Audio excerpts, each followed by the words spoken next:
হাজারো মাইয়া রাব্বির দিকে রইছিল চাইয়া, হাজারো মাইয়া রাব্বির দিকে রইছিল চাইয়া, অবশেষে রাব্বি রুহি ভাবিরে কইরা লাইছে দিয়া।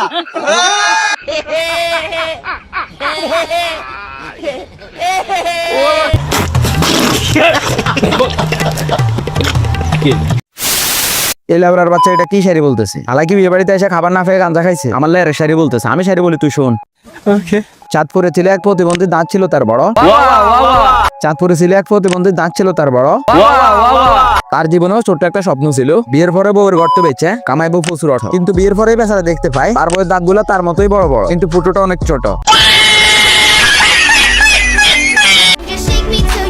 ওই সিজুকার যেমন একটা নবিতা আছে, এই সিজুকারে বড় বড় দাঁতওয়ালা রব্বি নামের একটা ধামড়া আছে।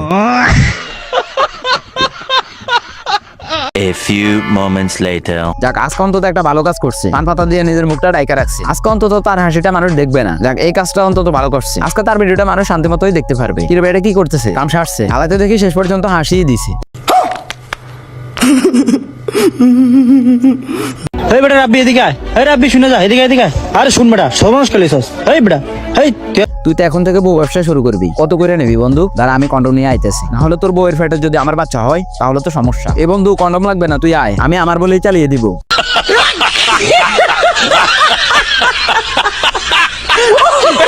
আই হ্যাঁ রে, কি করতেছে? দেখো ভাই, আমাদের বাংলাদেশে যখন স্বৈরাচার সরকার ছিল তখন প্রায় সব জায়গায় বৈষম্য হতো। আর এই বৈষম্যের বিরুদ্ধে ছাত্র আন্দোলন শুরু। যখন বৈষম্যের বিরুদ্ধে ছাত্র আন্দোলন করতে গিয়ে আমাদের ভাই বোনকে রক্ত দিতে হয়, তখন আমরা স্বৈরাচার পতনের আন্দোলনে নামি। দেখো ভাই, আমাদের হাজার হাজার ভাই বোনের রক্তের বিনিময়ে 5ই আগস্টে আমরা স্বাধীন হই। কিন্তু যেখানে আমাদের হাজার হাজার ভাই বোনের রক্তের বিনিময়ে দেশ থেকে স্বৈরাচার বিতাড়িত করে বৈষম্যের জন্য আমরা আন্দোলন করলাম, সেখানে এখনো দেশের অনেক জায়গায় বৈষম্য চলতেছে। আর এখন সেই বৈষম্যের শিকার হয়ে রাব্বি হচ্ছে। যেখানে সে বিয়ে করার পরে বউ ব্যবসায়ী হবে, আর এখন তার গায়ে হলুদ হচ্ছে। তার শরীরের প্রতিটা জায়গায় হলুদ দেওয়া হলো, কিন্তু সে বারবার দাঁতগুলা বাইর করার পরেও তার দাঁতে কেউ হলুদ দেয় নাই।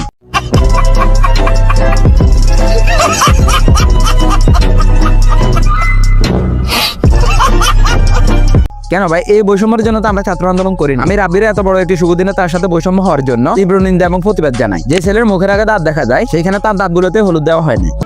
আর মানুষ পান নাই, বারবার শুধু আমার উপরে, বারবার শুধু আমার উপরে। কেন কেন?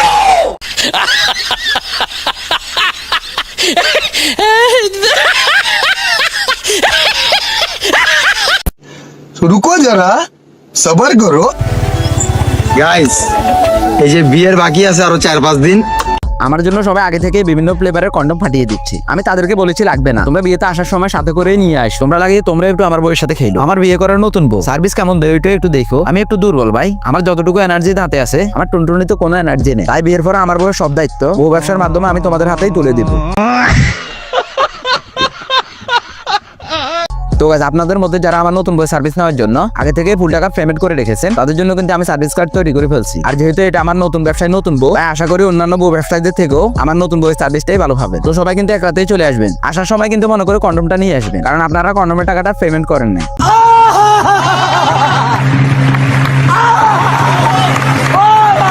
আর এই রাব্বির মতো অনেক প্রতিবন্ধীর ভিডিওতেই কোনো কন্টেন্ট থাকবে না, শুধু দাঁতগুলা বাইর করে একটু হেসে দিবে। আর কয়দিন পর একটা বিয়ে করে বউ বেচে খাইতে হবে। আর কিছুদিন পর বউয়ের গর্ত দিয়ে অর্থ কামায়া ভিডিওতে এসে মানুষের সাথে ফাপড় নেবে।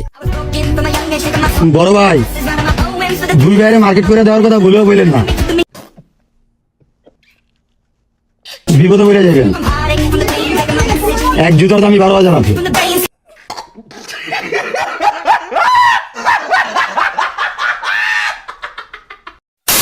আর দেখো ভাই, ভিডিওটা শেষ করার আগে আমি তোমাদেরকে একটা বিষয় ক্লিয়ার করে দিই। ওর চেহারা বা দাঁত নিয়ে কোনো কথা বলার মতো ইচ্ছা আমার ছিল না, কিন্তু গত কয়েকদিন যাবত ও বিয়ে নিয়ে যা শুরু করছে, ওর এগুলো নিয়ে কথা না বলে আমি পারলাম না। কথা কি ক্লিয়ার না ভেজাল আছে? আর তোমাদের মধ্যে অনেকে রাবির ভিডিওর কমেন্ট বক্সে কমেন্ট করতেছো রাবির বউয়ের সাথে করা সহবাসের ভিডিওটা তোমাদের লাগবে। হ্যাঁ, যেহেতু সে তার বিয়ের প্রতিটা মুহূর্তই তোমাদেরকে দেখিয়েছে, তাহলে তার বউয়ের সাথে করা সহবাসের ভিডিওটা কেন থাকবে? দেখবা 2-1 দিন পর এই ভিডিওটাও আপলোড দিছি।